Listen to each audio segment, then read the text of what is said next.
Екібастұз қаласындағы орталық қалалық кітапханада орыс халқының ұлы ақыны Александр Сергеевич Пушкиннің 225 жылдығына арналған поэтикалық дуэльге қатыспақшы болып отырмын. Бұл дуэльде мен Қуандық Шаңғытбаевтың «Құранға еліктеу» деген өлеңін оқымақпын.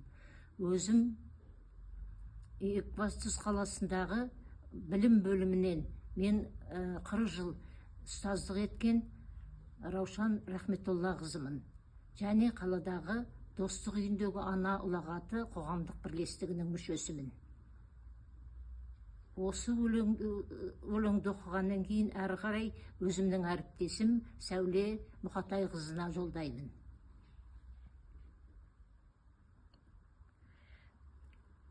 Құранға еліктеу.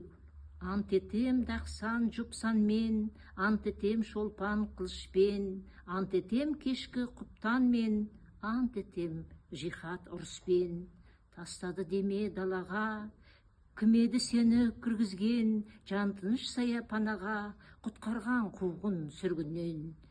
Мен емей кім ол шөліңді, жапанда сумен қандырған, мен емей кім ол сөзіңді, тыңдатып жұртты нандырған. Ақ жолға дүзеп бетіңді, абай болжалған жауызға, мүсірке сүйіп жетімді, Құранды көпке уағызда.